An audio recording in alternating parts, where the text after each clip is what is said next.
Así que hoy simplemente vamos a pedir la bendición de Dios para el estudio de esta tarde y vamos a seguir con Primera de Juan. Padre, venimos ante tu presencia, Señor, como ya lo hemos hecho antes. Hemos orado a ti, hemos pedido, hemos rogado, Señor, por varias cosas. Y ahora te pedimos por tu palabra, Señor. Tu palabra es perfecta, Señor, y a veces cuando pensamos en lo que pasa en este púlpito, Señor, a veces da temor, porque tu palabra es perfecta, pero tus mensajeros son tan imperfectos. Y es tan difícil, Señor, asegurarnos de que la palabra sale como debe.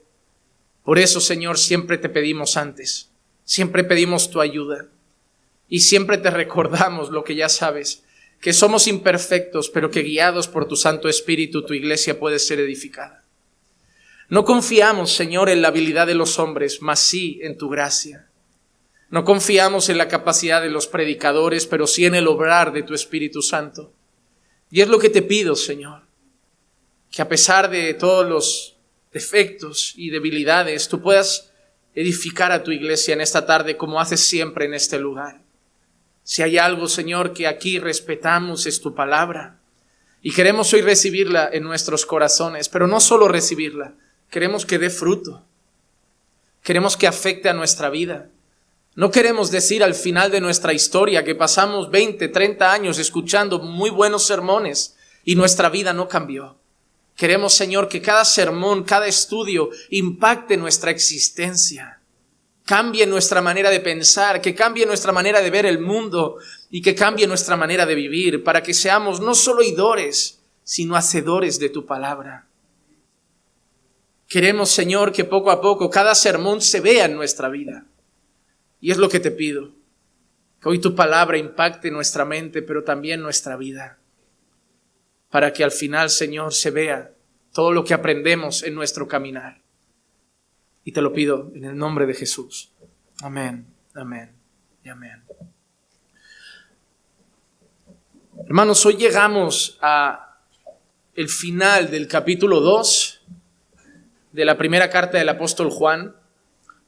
Y hoy estaremos trabajando 3 versículos. Primera de Juan, capítulo 2, versículos 27, 28 y 29.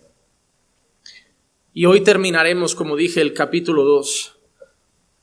Y dice así la palabra del Señor. Y en cuanto a vosotros, la unción que recibisteis de Él permanece en vosotros. Y no tenéis necesidad de que nadie os enseñe. Pero así como su unción os enseña acerca de todas las cosas, y es verdadera y no mentira, y así como os ha enseñado, permanecéis en Él. Y ahora, hijos, permaneced en Él, para que cuando se manifieste tengamos confianza y no nos apartemos de Él avergonzados en su venida. Si sabéis que Él es justo, sabéis también que todo el que hace justicia es nacido de Él. Antes de entrar en la explicación de estos 3 versículos, y hoy tendré 3 puntos a tratar en el mensaje, uno para cada versículo. Antes de entrar en ellos, me gustaría recapitular un poco algunas cosas que vimos antes, porque son sumamente importantes para entender lo que aquí se dice hoy. Algunos de los versículos de la primera carta del apóstol Juan son los que más se han usado para enseñar cosas muy equivocadas. Por ejemplo, Juan en una ocasión leeremos que dice que el que la semilla de Dios está en él o el que ha nacido de Dios no peca. Es más, dice incluso no puede pecar. Y hay personas que quitan ese versículo completamente de su contexto para enseñar una cosa muy peligrosa. Y es que si eres creyente de verdad, tú no pecas. Pero la realidad es que eso está totalmente fuera de su contexto, porque Juan nos había hablado al principio de su carta que una de las herejías que se estaban debatiendo en su tiempo era la gente que decía que en ellos no había pecado. Pero cuando analizamos esa frase en su contexto y vemos que luego Juan lo que especifica es la práctica del pecado, y sí dice que el creyente no practica el pecado, ahí lo entendemos bien. La carta de Juan en su contexto es muy rica, pero los versículos fuera de contexto pueden ser muy peligrosos. Yo me he encontrado personas que han usado un versículo de esta carta que hoy vamos a ver para decir que como ellos tienen al Espíritu Santo ya no necesitan que nadie les enseñe. Pero eso no es lo que está diciendo Juan. La frase está ahí, sí, como tenéis esa unción, no tenéis necesidad de que nadie os enseñe. Pero si realmente Juan está diciendo eso, si realmente Juan está diciendo que por tener al Espíritu Santo no necesitáis que nadie os enseñe, ¿para qué Dios dice en su palabra que da pastores a la iglesia y que deben ser aptos para enseñar? ¿Para enseñar a qué? ¿A no creyentes? ¿Dios da pastores para los mundanos? ¿Para qué Dios da maestros? ¿Para qué Dios le dice a Timoteo, cuídate de ti mismo y de la doctrina? A través de Pablo le dice eso. ¿Por qué Pablo le dice a Timoteo, predica la sana doctrina, predica a tiempo y fuera de tiempo? ¿Para qué tanta enseñanza y predicación si los creyentes no tienen necesidad de que nadie les enseñe? Porque Juan no está diciendo así a gran escala que el creyente no necesita ningún maestro en su vida. Por eso es tan importante entender el contexto. La primera cosa, y lanzo alguna pregunta al aire, ¿de qué temas está hablando Juan? ¿Qué es lo que más se está atacando en el contexto de Juan? ¿Qué verdad o qué persona es la que más se está atacando con herejías en el contexto de Juan? La persona de Cristo, ¿verdad? Y veremos eso también más adelante. Gente se había levantado a decir que Jesús era Dios, pero no era hombre. Otros se habían levantado a decir que era hombre, pero no era Dios. Otros se habían levantado a decir que era medio hombre, medio Dios. Y Juan empieza a mostrar que esas personas las llama como anticristos. No el anticristo del que Juan habla de una manera específica, usa otro artículo para referirse a una persona en particular, sino que a esas personas que llama mentirosos los llama anticristos. Y dice que hay muchos que ya han salido, entre nosotros están, se encuentran y van por todo el mundo. Entonces Juan está hablando en un contexto donde hay anticristos, donde principalmente se está atacando fundamentos de la fe. Juan no está hablando de escatología. Juan no está hablando de que están levantándose para torcer cómo será el fin de los tiempos. Juan está mostrando que lo que se está atacando son fundamentos. ¿Quién es Cristo? Porque para nosotros es la esencia de nuestra fe. Si no sabemos quién es Jesús, no podemos ser sus discípulos. Por eso Jesús mismo le dijo a sus discípulos, ¿quién dice la gente que soy? Unos dicen que eres Elías, otros dicen que eres Juan Bautista, otros dicen que algún profeta. Pero la pregunta de Jesús es clave. ¿Pero quién decís vosotros que soy? Porque el mundo va a decir muchas cosas. Hay muchos anticristos. De mí se dicen muchas historias. Pero lo importante, vosotros sois mis discípulos. Y vosotros tenéis que saber quién soy. Y ahí Pedro responde que tú eres el Cristo. Tú eres el Hijo del Dios viviente. Y Jesús lo dice con mucha claridad. Muy bien. Pero ¿por qué tú no eres un anticristo? ¿Por qué tú no estás en la mentira? No es porque seas más listo. Pedro, esto no te lo ha revelado carne ni sangre. Esto te lo ha revelado mi Padre que está en los cielos.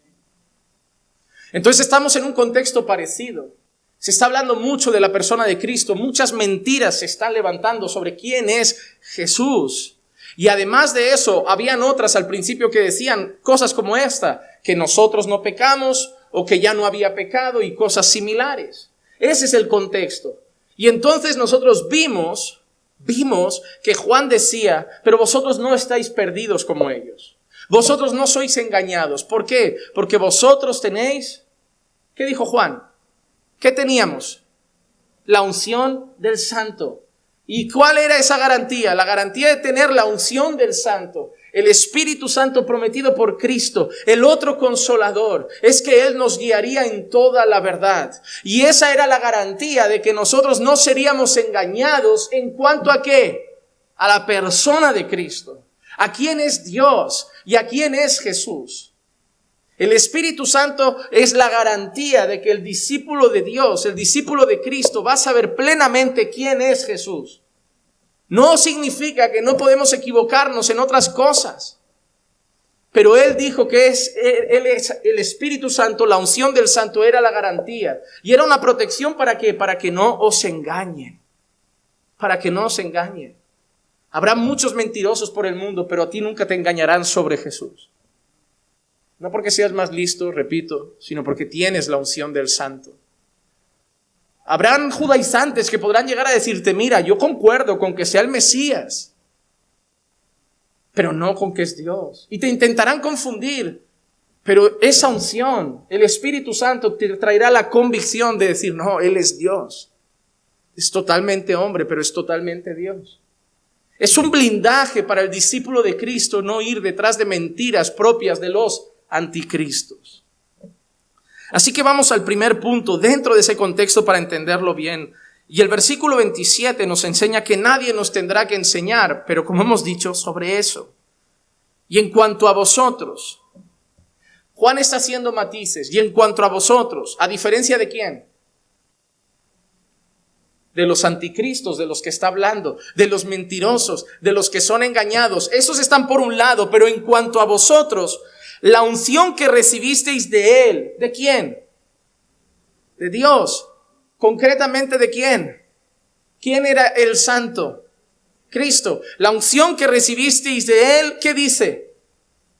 Permanece en vosotros. No viene y va. No se va por la tarde y vuelve por la noche. No se va por la mañana y vuelve a mediodía. Permanece en vosotros.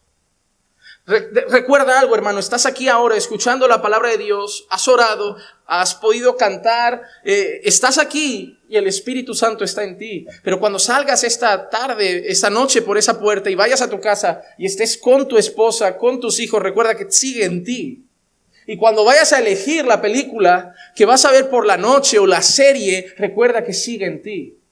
Y cuando vayas al coche por la mañana para ir al trabajo y vayas a elegir la emisora que quieres escuchar en la radio, recuerda que sigue en ti y no quieres entristecerlo. Porque a veces se nos olvida. ¿Saben por qué muchos creyentes a veces juegan con los límites, juegan con el pecado? Porque se olvidan que dentro de nosotros hay alguien que se puede entristecer. No es una energía, no es una fuente de poder, no es una fuerza, es Dios en nosotros, en la persona del Espíritu Santo. Y el pecado lo entristece. Y somos llamados a no entristecerlo. No se va a ir, pero se va a apagar. Y por eso empezarás a estar menos sensible en la oración, menos sensible en la alabanza, menos sensible en la palabra, menos sensible en el culto. No habrá cambiado la iglesia, no habrá cambiado la oración, no habrá cambiado la palabra, habrá cambiado que tú entristeciste al Espíritu Santo y está ahí, triste en ti. Y se ha perdido el gozo, como el que perdió David, cuando le dijo a Dios, devuélveme el gozo de la salvación. Él sabía que era salvo. Sabía que seguía siendo un hombre conforme al corazón de Dios, pero había perdido el gozo.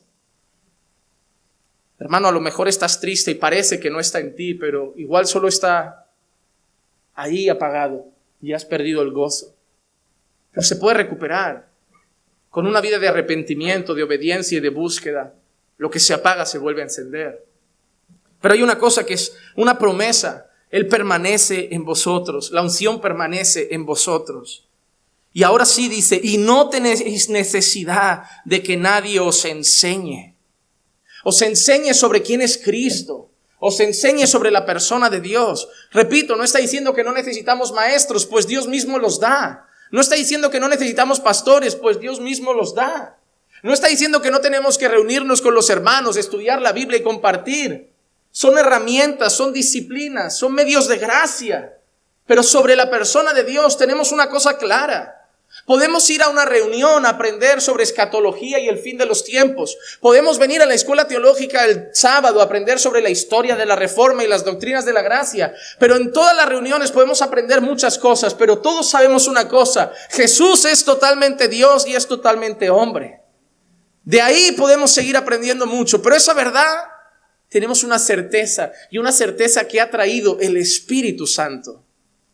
¿Por qué? Recuerdan lo que hemos dicho antes, que Jesús le dijo a Pedro, no te lo ha revelado carne ni sangre, sino mi Padre que está en los cielos.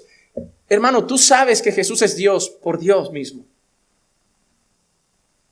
Yo leí un libro, me gustó mucho, realmente me resultó muy identificante, y si lo quieren leer, es de César Vidal, se llama Más que un rabino. Me parece muy buen material, pero pensé una cosa, está lleno de muy buenos argumentos históricos y teológicos sobre la persona de Jesús y deja claro que Jesús era mucho más que un rabino, mucho más que un carpintero, mucho más que un profeta, que Jesús es Dios. Pero yo sentí algo cuando leí ese libro. Si yo se lo doy a una persona en la calle, no significa que él va a acabar diciendo Jesús es Dios. Va a leer el libro lleno de argumentos, llenos de base de peso y va a decir, no me lo creo. No me lo creo. Me va a decir eso. Porque no se trata de cuántos argumentos proclamamos, sino de la obra soberana de Dios. Y eso es importante. En primer lugar, no tenéis necesidad de que nadie os enseñe, pero así como su unción os enseña acerca de todas las cosas, de las cosas que Él ya ha hablado, y esa unción es verdadera y no es mentira, y así como os ha enseñado, permanecéis en Él. Mira qué verdades. La unción permanece y esa es la garantía de que también permanecemos en Él, en Dios mismo. Es el sello del Espíritu Santo, la garantía de que el creyente va a estar en Dios. Y es bueno saber eso, que su unción es verdadera y no mentira. Y en comparación con esos anticristos de los que he hablado. Entonces, teniendo esas cosas en mente, yo quiero resaltar algunos puntos importantes. En primer lugar, el no tener necesidad de que nadie nos enseñe, es una profecía cumplida. Es una profecía cumplida. Mira lo que dijo Jeremías en el capítulo 31 y el versículo 34. Y no tendrán que enseñar más cada uno a su prójimo y cada cual a su hermano. Mira qué interesante. ¿No les trae a la mente nuestras palabras? Y no tendréis necesidad de que nadie os enseñe. ¿Qué prometió Jeremías? ¿Qué estaba profetizando? Habrá un día en que ya nadie va a tener que enseñar a su prójimo. Y nadie va a tener que enseñar a su hermano. Pero mira cómo sigue la frase, diciendo, conoce al Señor. No que no les tengan que enseñar la ley de Moisés. No que no les tengan que enseñar los mandamientos. Pero no les van a tener que enseñar el qué. ¿Quién es Dios? ¿Quién es Dios? ¿Ves otra vez la relación sobre la persona de Dios en Juan y la persona de Dios en el profeta Jeremías? No se trata de todo, de cada punto y coma de la palabra. Se trata de quién es Dios. ¿De quién es Dios? Dice, porque todos me conocerán. ¿A quién? A Dios.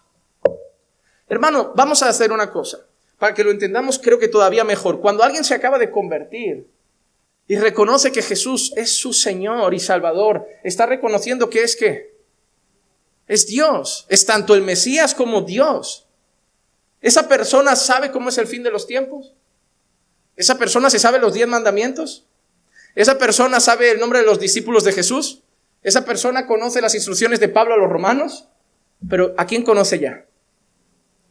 Ya tiene al Espíritu Santo que se lo ha revelado. A eso vamos. Él no tiene ya necesidad de que nadie venga a decirle algo de lo que Dios ya le ha convencido. Nosotros le enseñamos el resto. Nosotros lo instruimos, lo discipulamos, pero esa verdad que es el fundamento de que Él sea creyente es gracias a la unción del Espíritu Santo. Conoce al Señor porque todos me conocerán, desde el más pequeño de ellos hasta el más grande, declara el Señor, pues perdonaré su maldad y no recordaré más su pecado. Y eso no es por nuestras clases de discipulado. Es una obra soberana de Dios. Juan capítulo 6, versículo 44 y 45. Mira qué palabras. Vamos a leerlas despacio. Nadie puede venir a mí. ¿Quién está hablando? Vamos a ir paso a paso. ¿Quién habla, hermanos? Jesús. Ok. Nadie puede venir a mí. Nadie puede ir ¿a quién? A Jesús. Tú no puedes empujar a la gente a Jesús. Tú puedes hablarle a la gente de Jesús. Tú puedes predicarle a la gente de Jesús. Pero tú no puedes empujar a la gente a llegar a Él. Nadie puede venir a Jesús. Nadie puede venir a mí si no lo trae el Padre que me envió. Hermano, podemos preparar el mejor sermón para dar en la calle o el mejor sermón para dar aquí. Y esto debe dar ánimo a los que evangelizáis en la calle, a los que compartís el evangelio con compañeros.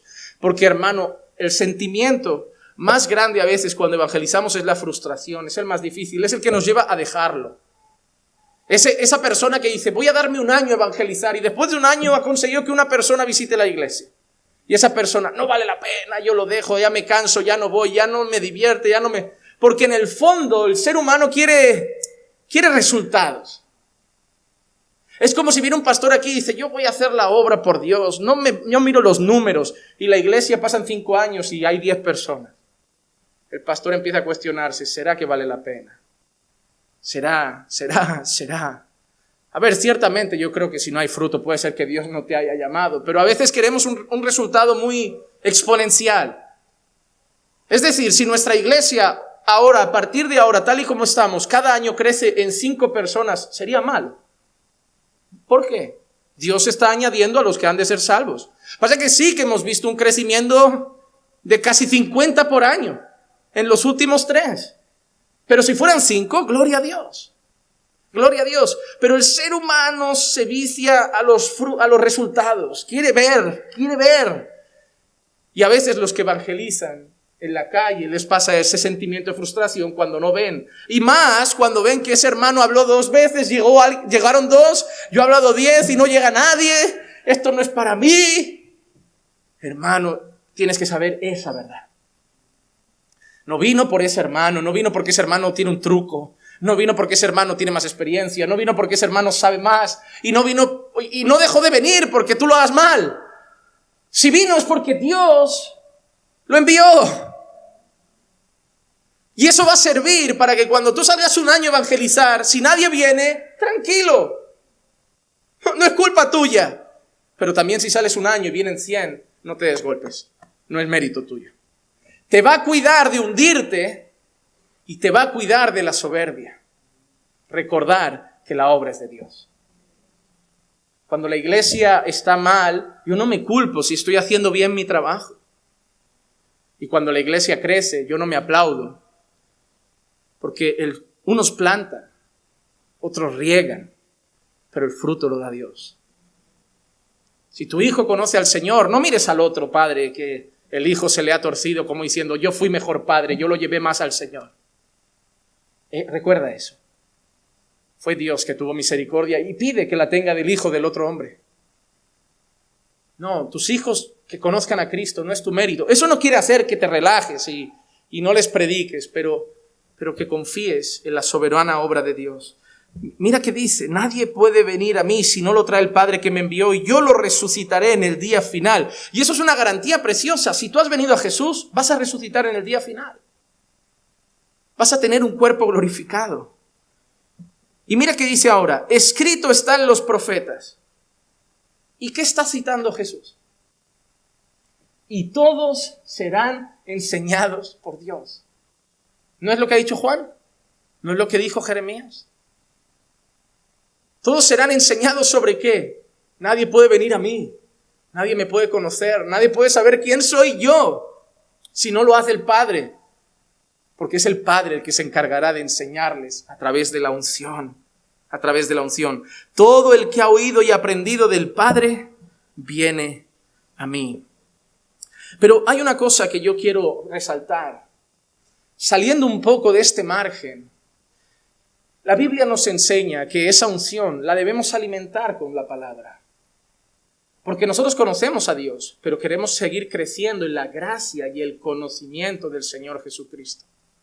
Y solo hay una forma de hacerlo, a través de la palabra de Dios. Así que yo quiero seguir en este punto con un llamado a la abundancia espiritual. No te conformes con tener la unción y decir, ya conozco al Padre.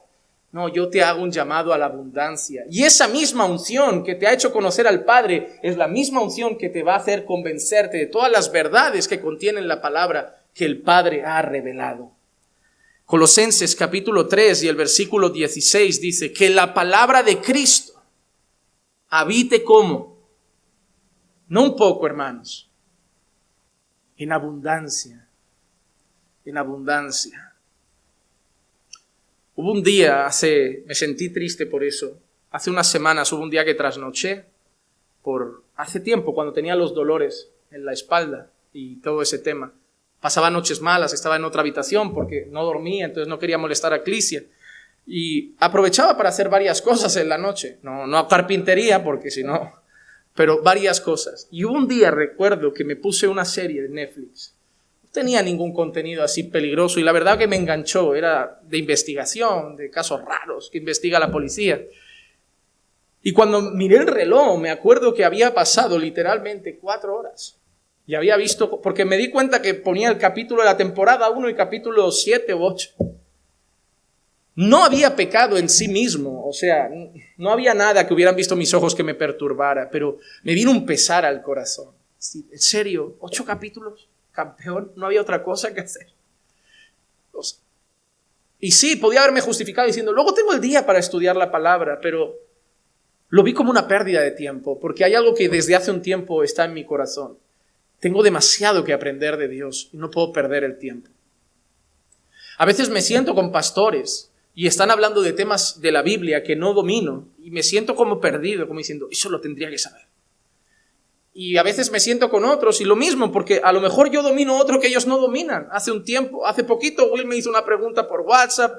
Claro, vamos estudiando y vamos aprendiendo. A veces tenemos más afinidad. Mi corazón se decanta mucho por los profetas menores y cuando me siento con gente no lo suelen leer mucho. Hay otros que se centran mucho en Apocalipsis y yo quizá estoy un poco más verde y con más motivo entiendo que no tengo tiempo para ver 8 capítulos de la serie. Que yo quiero conocer más a Dios. No está mal ver algún capítulo, repito, no está mal que veas alguna serie, de vez en cuando veas algún capítulo, pero a lo mejor si tú eres una persona como yo, que como te guste, tienes tendencia uno tras otro, cada uno es como es. Yo como digo, la bebida no me engancha, la droga no me engancha, pero como la serie sea buena, ni parpadeo, no me viene el sueño, yo tengo que obligarme a dormir. Entonces yo tengo que entender que a veces esas cosas se vuelven una carga en mi vida espiritual. Y me tengo que dominar y decir, como el chocolate, una tableta al día está malo, una oncita no, pues con Netflix es el chocolate. Una oncita, un capítulo, y cuesta, porque lo acabas de ver y dices, oye, me da tiempo de ver, son 40 minutos, ¿qué va a pasar? Y tienes luchas internas de decir, no. Pero cuando entiendes esto, que la palabra de Cristo tiene que abundar en ti, no tienes tiempo para perder. Hay falta palabra en nosotros.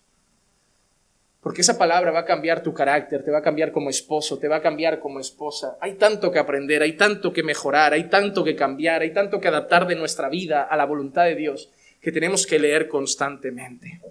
Que la palabra de Cristo habite en abundancia en vosotros con toda sabiduría, enseñándoos y amonestándoos unos a otros con salmos, himnos y canciones espirituales, cantando a Dios con acción de gracias en vuestros corazones. Y mira la palabra que ha usado Pablo, enseñándoos unos a otros. Y no es contradictorio, porque sabemos quién es Dios, pero unos a otros nos enseñamos otras muchas cosas.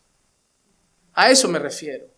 Pero que la palabra de Cristo habite en abundancia en nosotros, hermano, porque es a través de esa abundancia de la palabra que la misma unción nos va a seguir transformando a la imagen de Cristo. Y a los Efesios lo dice de otra manera Pablo, en Efesios 5, 18 al 20. Y no os embriaguéis con vino, en lo cual hay disolución, sino sed llenos del Espíritu, hablando entre vosotros con salmos, himnos y cantos espirituales, cantando y alabando con vuestro corazón al Señor, dando siempre gracias por todo, en el nombre de nuestro Señor Jesucristo, a Dios el Padre. Yo quiero que entiendas este paralelo que acabamos de leer. Pablo ha dicho, hablando entre vosotros con salmos, himnos y cantos espirituales. ¿Y qué ha traído eso? ¿Qué ha traído el hablar entre nosotros con salmos, himnos y cantos espirituales? Ser llenos del Espíritu Santo. Hermano, ¿tú quieres erradicar el chisme de nuestras casas, de nuestra iglesia, de nuestras mesas? ¿Tú quieres erradicar las conversaciones necias y vacías que no edifican? Llénate del Espíritu Santo. Porque eso va a destrozar tu carne y eso no va a salir de ti. Llénate del Espíritu Santo. Y cuando tengamos una iglesia llena del Espíritu Santo, cuando nos sentemos a comer o a tomar un café, ¿sabes qué haremos? Cantos, himnos, edificación. Edificación. Hermanos, que seamos una iglesia llena del Espíritu Santo. Porque yo quiero ese resultado. Yo quiero estar entre nosotros con salmos, himnos y cantos espirituales. El otro día recuerdo cuando fuimos al Chonero y nos decepcionaron con el buffet. Pero las hermanas hablaron a esa camarera y está a punto, está interesada en visitar la iglesia. El tema central era Jesús. Y luego fuimos a tomar un café porque la gente no se cansa. Es bonito estar con los hermanos, pero hermano, hay límite. Parece que algunos no trabajan al día siguiente. Y a veces yo pienso, yo soy el que no tiene que ir a un puesto de trabajo con un jefe que me mira. Vosotros sí, no tenéis casa. Pero luego me gozo viéndolo junto y me callo. Y luego los vi allí y me senté en un momento. Yo ya quedaba con 4 hombres, estaba ahí y vi a las hermanas. Y cuando me giré estaban orando en el McDonald's. y habían hablado a una muchacha y yo en mi corazón como pastor decía, Señor, yo quiero que los hermanos de Caminando por Fe, yo sé que quedan, pero que sea para esto. Que cuando queden, acaben orando, alguien conozca a Cristo, se hayan edificado, porque así vale la pena. Así vale la pena. Yo llegué a casa regocijado, viendo esa mesa de mujeres orando en el McDonald's, bonito. A mí me encantó y yo en mi corazón como pastor decía, Señor, que siempre sea así cuando quedemos, que uno saque la guitarra y cantemos al Señor, que otro ponga la Biblia en la mesa y compartamos una palabra. ¿Por qué? Porque tenemos que crecer en la palabra, tenemos que abundar en Él. Y ese es el resultado de estar, ¿cómo? Llenos del Espíritu Santo. Pero antes de seguir con el segundo punto, hermanos, en el versículo anterior hemos dicho esto: enseñándoos y amonestándoos unos a otros con salmos, himnos y canciones espirituales. Son las mismas cosas que ha dicho a los efesios, ¿sí o no? Entre nosotros salmos, himnos y canciones espirituales. Pero a los colosenses, ¿qué dice que ha sido la base que lo ha traído? A los colosenses ha dicho que la palabra de Cristo habite en abundancia en vosotros. ¿Y qué va a traer esa abundancia de la palabra en nosotros? Que cuando nos reunamos haya salmos, cánticos espirituales e himnos. Y justo después vemos a los efesios que el resultado es llenaros del Espíritu Santo y habrán entre vosotros salmos, himnos y canciones espirituales. No lo unes. ¿Cómo nos llenamos del Espíritu Santo? Llenándonos de la palabra de Dios. ¿Quién inspiró la palabra? ¿Quién reveló la palabra? El Espíritu Santo. Cuando te llenas de la palabra, te llenas de Él. Te llenas de su palabra, te llenas y su unción te guía. Hermanos, un llamado a la abundancia espiritual. Que no nos conformemos con el estado espiritual que tenemos hoy. Yo quiero que te examines un instante ahora y te preguntes, ¿se ve lo suficiente a Jesús en mí? Si no, si eres como yo y reconoces que todavía no, vamos a abundar espiritualmente. Hay tanto que crecer para que se vea más a Jesús. Yo no quiero perder tiempo. Yo leía un texto que puso un hermano en su estado de WhatsApp ayer o antes de ayer, que hablaba sobre la vida de Spurgeon y hablaba de predicar 7 a 10 sermones, a veces al día, de leerse cada semana 2, 3 libros, de dar clases. Yo veía todo eso y no me cuadraban las horas. Pero yo me sentía como, Señor, yo a veces he llegado a pensar que hago mucho por ti, en el sentido de que me doy bastante a la obra. Y vi eso y dije, no, yo me tengo que dar más. Incluso a veces intento darme más. Y el otro día me resultó gracioso que mi esposa me dijo, amor, date todo lo que puedas al Señor. Porque ahora vas para 34, pero dentro de nada tendrás 50 y no tendrás fuerza para hacerlo. Hazlo ahora que puedes. No tendrás con 50 o 60 energía para 3 sermones al día, para dar clases, para hacer esto. Hazlo ahora. Dale todo. Luego tu cuerpo mismo te va a parar. Hermanos, aquí hay gente en esta sala que ahora tiene mucha fuerza para darle cosas al Señor. No esperemos a los 50 para decir, ahora quiero servirle. Porque ya el cuerpo no te va a dejar. Vas a querer, pero te va a faltar el aire. El Señor también quiere que los jóvenes le sirvan. Hermano, aprovecha que ahora estás, como muchos dicen, en la flor de la vida. Date al Señor. Date al Señor. Luego no tendremos tanta fuerza. Vamos al segundo punto, que he titulado Confiados o avergonzados. El versículo 28 parece que cambia un poco de imagen en nuestra mente y dice así, y ahora, esa es una manera de llegar a una conclusión. Y Juan está realmente llegando al final del capítulo 2 y trae como una conclusión, dice, hijos. ¿A quién sigue escribiendo Juan? Los ha llamado hijitos, los ha llamado hijos. Nos vuelve a recordar los destinatarios de la carta, son creyentes. ¿Y qué les dice? Permaneced en él. La unción permanece en vosotros y vosotros permanecéis en él, pero ahora lo pone como una responsabilidad. Antes era un hecho, la unción está en vosotros y eso significa que permanecéis en Dios. Y ahora hay un llamado a permanecer en él. Es como, ¿permanecemos o tenemos que permanecer? Las dos cosas. Estás en Dios, pero te tienes que esforzar cada día para permanecer ahí. Es como cuando la Escritura dice, cuida tu salvación con temor y temblor, y justo después te dice, porque Dios pone el querer y el hacer. Hay soberanía, pero hay responsabilidad. Si solo hablas de responsabilidad de los hombres, vas a fabricar fariseos. Vas a fabricar legalistas que van a creer que todo depende de ellos, van a mirar a otros por encima del hombro y van a llegar al cielo pensando que se lo han ganado.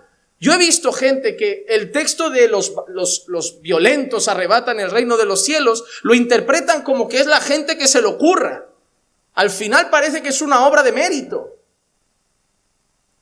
Si tú solo hablas de la responsabilidad del hombre, tienes que, vas a crear legalistas que van a confiar en sus esfuerzos. Pero si solo hablas de la soberanía de Dios, que en algunas iglesias reformadas tristemente pasa, que solo hay gracia y soberanía y nada más, creas gente relajada con el pecado, gente que apenas ora, gente con vida espiritual pobre y mediocre, gente sin fervor espiritual, que apenas busca al Señor porque solo escucha sobre soberanía y gracia y no ve su responsabilidad. Hermano, la Biblia no tiene una o la otra.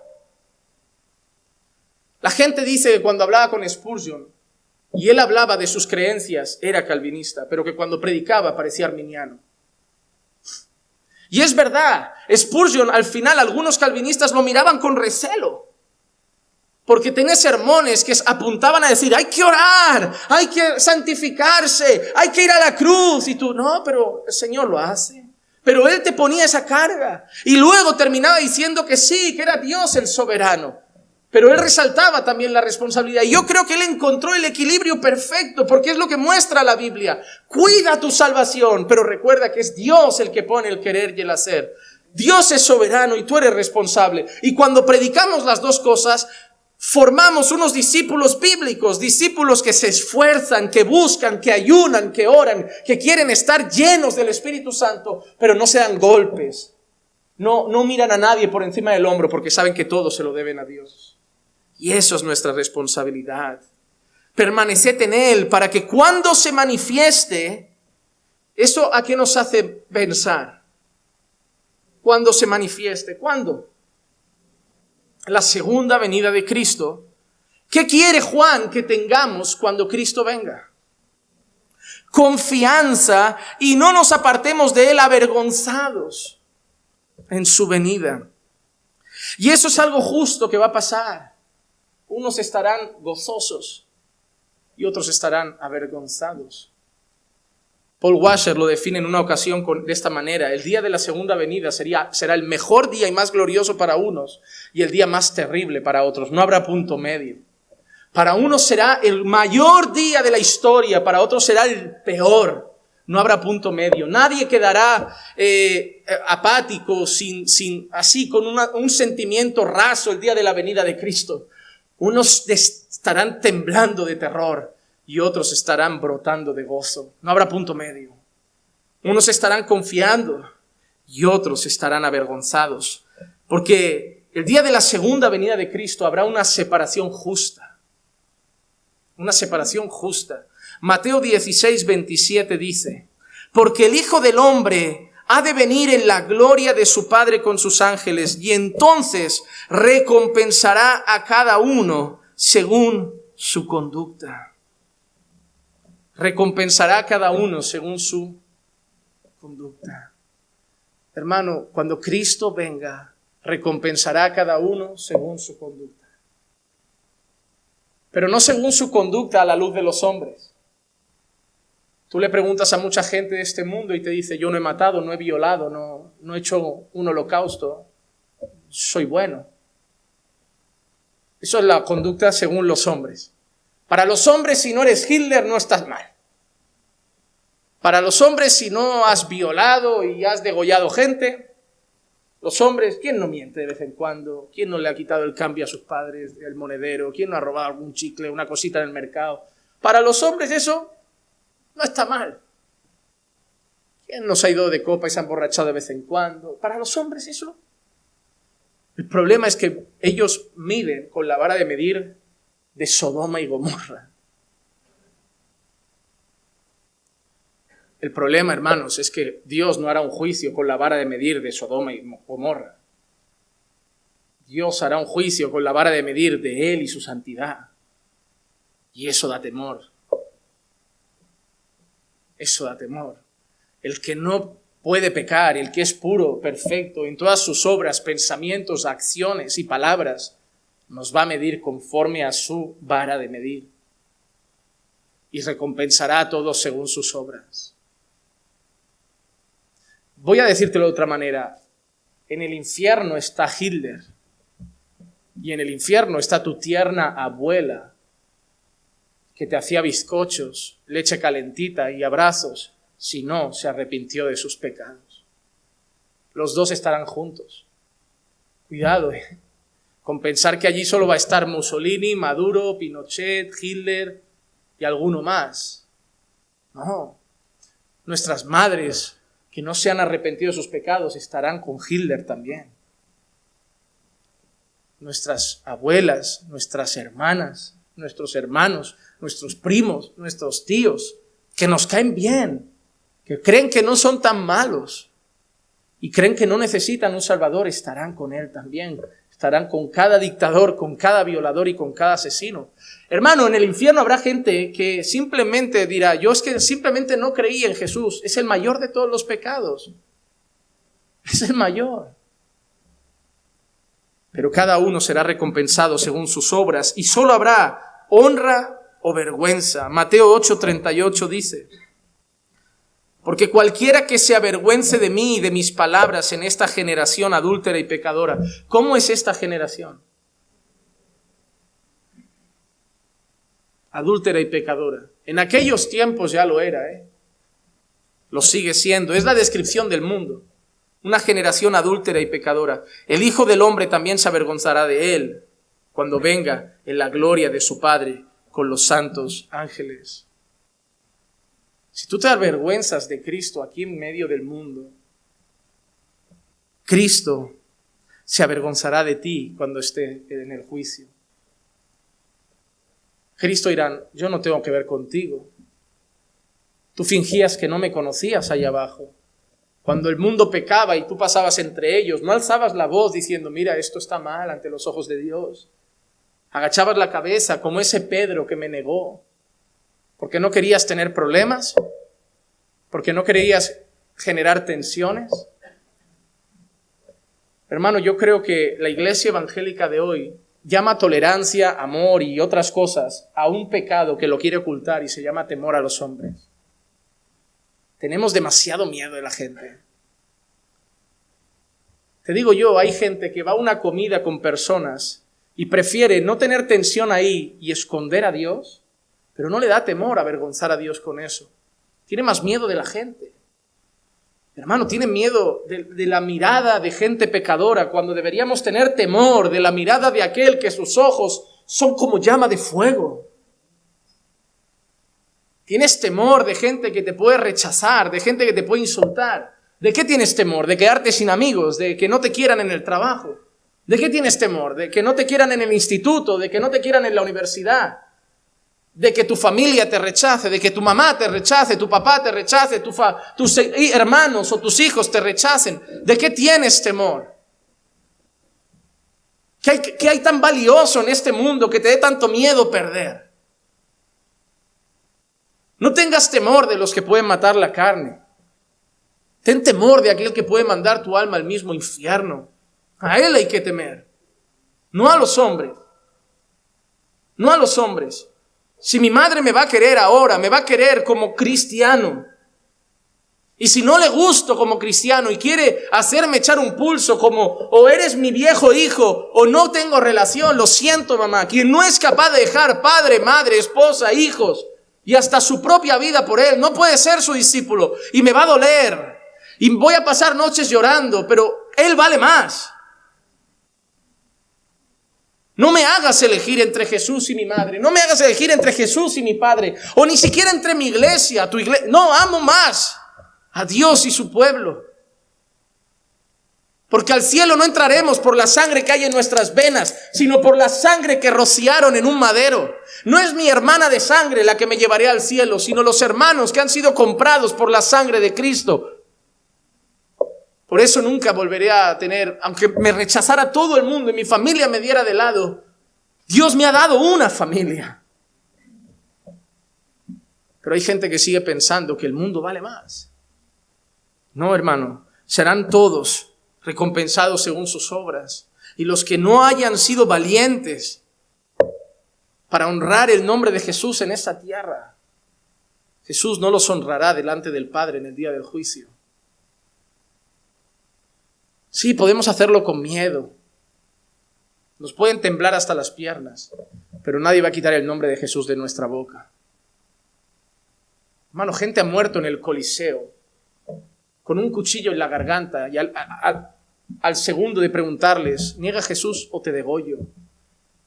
Y prefirieron perder su cuello antes que avergonzarse de Jesús. A las madres cogían a sus niños pequeños, las ponían primero a su hijo. ¿Niega a Jesús o degollo a tu hijo? Porque sabían que le iba a doler más ver eso. Y las madres veían cómo degollaban a sus hijos, pero no negaban a Jesús. Fieras se los comían, tigres y leones. Gladiadores jugaban con ellos como si fueran de plástico a golpes de martillo y de espada. Y todo por decir, Jesús es rey y el César no. Y ahora yo voy a mi trabajo, me enseñan un vídeo inmoral o me cuentan un chiste indecente y solo hago así como... ¿Qué pasaría si nos llevaran a nosotros al Coliseo? Que Dios levante una generación de creyentes valiente, que se avergüence de hacer lo malo, pero no de Cristo. Que nos avergoncemos de hablar más de la cuenta, que nos avergoncemos del chisme, del pecado, de la maldad de nuestro corazón, que nos avergoncemos de la inmoralidad, de lo que desean nuestros ojos, o de pasar por encima de su palabra, pero no de Jesús. Hay tantas cosas de las que me tengo que avergonzar en mi vida, tantas palabras que no tendría que haber dicho, tantos pensamientos que no tendría que haber tenido, pero Jesús no. Él es lo único en mi vida puro y santo de lo que me puedo honrar. Y no lo voy a esconder. Si mi familia no quiere a Jesús, no me quiere a mí. Si mis hijos no quieren a Jesús, no me quieren a mí. Si mi trabajo no quieren a Jesús, me echarán. Pero donde yo vaya, Jesús va conmigo. Porque la unción está en mí y permanece en mí. Y no la puedo aplazar cuando entro en el trabajo 8 horas. Pero los creyentes, como dice Juan, para que tengamos confianza, los creyentes no tenemos temor el día del juicio, no tenemos miedo del día del juicio, no estamos acongojados, preocupados, porque para nosotros sí va a ser un día de gloria. Colosenses 3:4 dice, cuando Cristo nuestra vida sea manifestado, en su segunda venida obviamente, entonces vosotros también seréis manifestados con Él en gloria. Hermano, mientras muchos tiemblan, mientras muchos están amedrentados, mientras muchos van a sufrir, tú y yo vamos a ser manifestados con Cristo en gloria. Este pedazo de carne que solo nos trae problemas ya no estará. Por fin dejaremos de pedir perdón. Por fin dejaremos de vivir arrepintiéndonos, de luchar con esta carne maldita. Por fin todos nuestros pensamientos serán puros, todos nuestros sentimientos serán santos. Porque tendremos por fin un cuerpo de gloria, un cuerpo glorificado por toda la eternidad. Pero esos creyentes que permanecen en Él, esos creyentes que no serán avergonzados, esos creyentes que tienen la unción, esos creyentes que están en Dios, tienen una marca, y termino con ese tercer punto. La marca de los nacidos de Dios. Lo he llamado así, la marca de los nacidos de Dios. El versículo 29 dice, si sabéis que Él es justo, y lo sabéis, ¿por qué lo sabéis? Porque la unción está en vosotros y lo conocéis.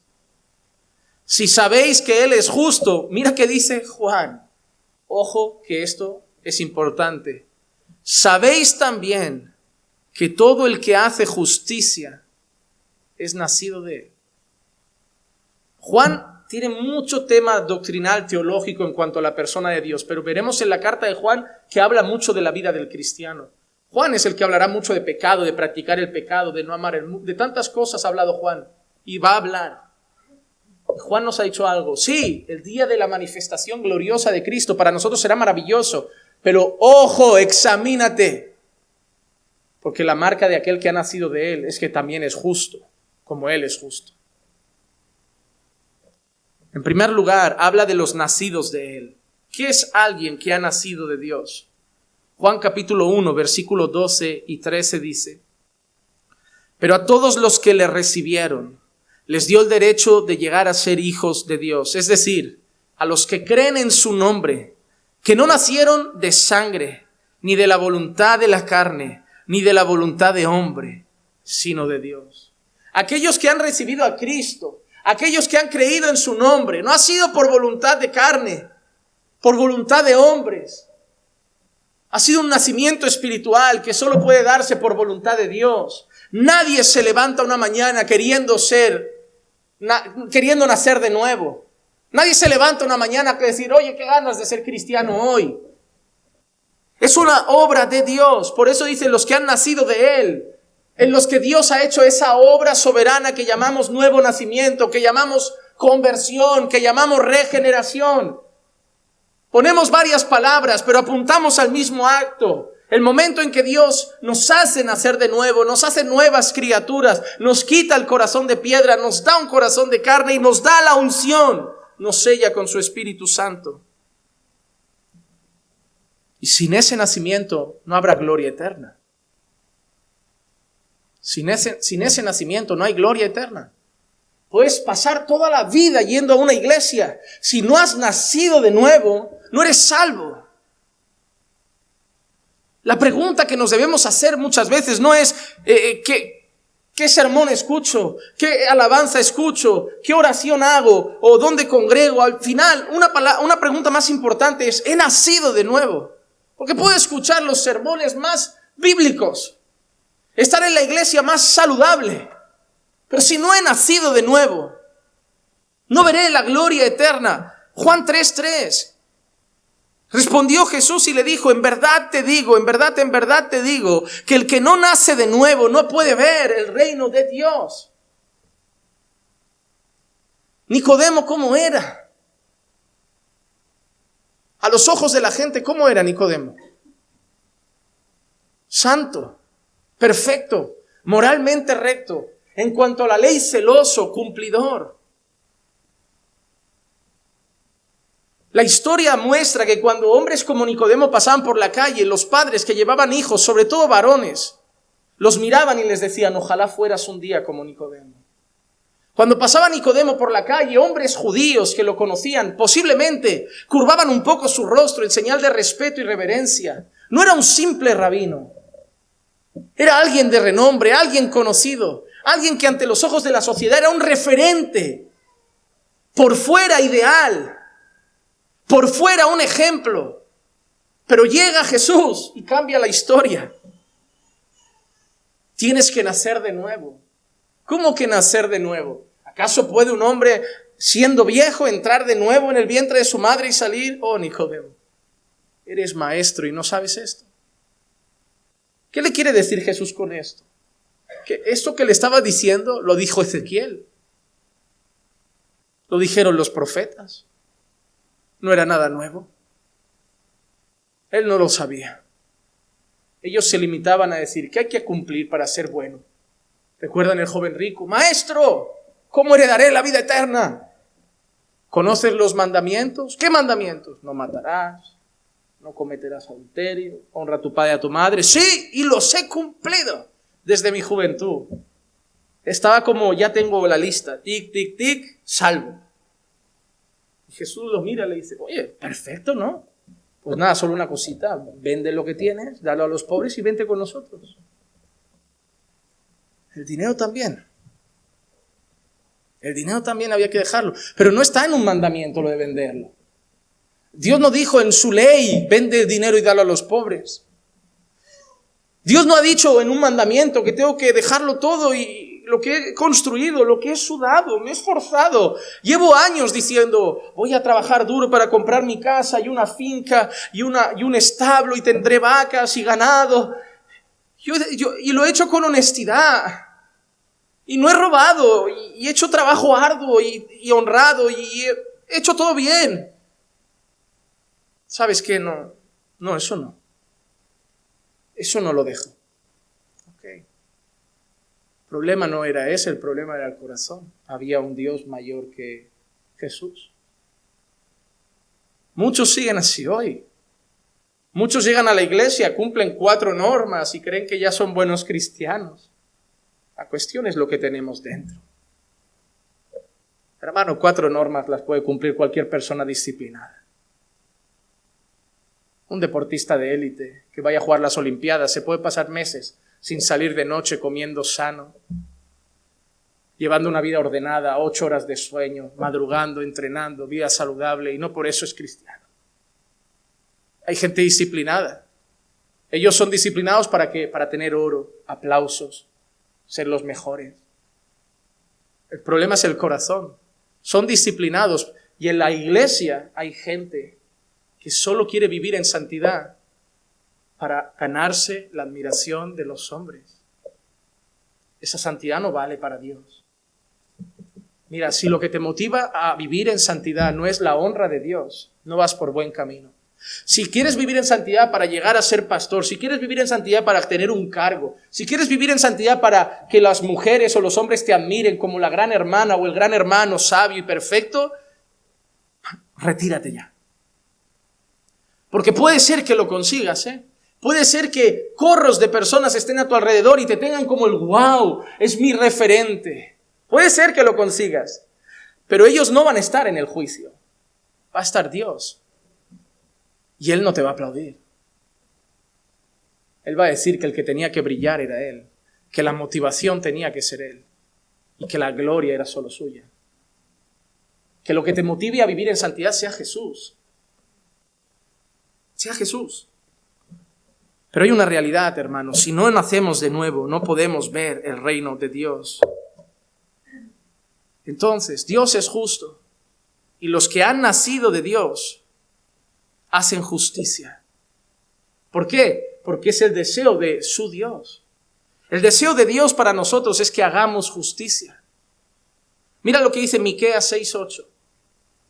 Él te ha declarado, oh hombre, lo que es bueno, y qué es lo que demanda el Señor de ti, sino solo practicar la justicia, amar la misericordia y dar humildemente delante de tu Dios. ¿Qué quiere Dios de nosotros? Justicia, misericordia y humildad. No es solo eso, pero ese es el fundamento de todas las otras cosas. ¿Qué quiere Dios de nosotros? Que hagamos justicia. Y cuidado con esta palabra, justicia no se refiere a hacer un pleito y hacer lo que es justo en ese juicio. La palabra justicia en la Escritura se refiere a la obediencia a la voluntad de Dios.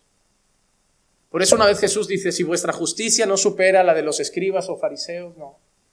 Y tú dices, ¿cómo va mi justicia a superar la de Nicodemo? Pero es que ¿cuál es la justicia del creyente?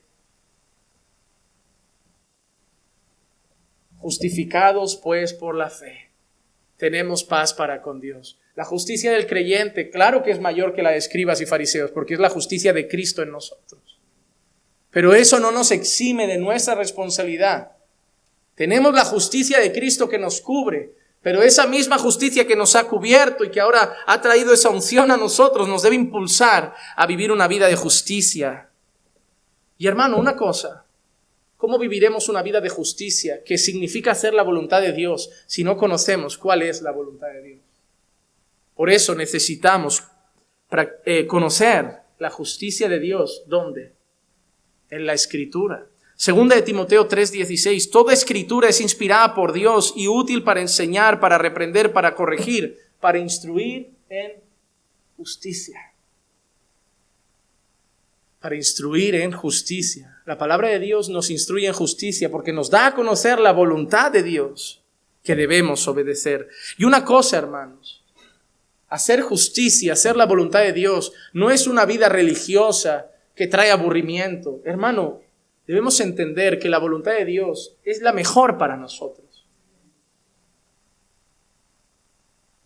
Hermano, cuando hacemos la justicia de Dios, Cuando hacemos justicia, nosotros vamos a vivir cosas buenas, en el sentido de que va a traer para nosotros beneficio.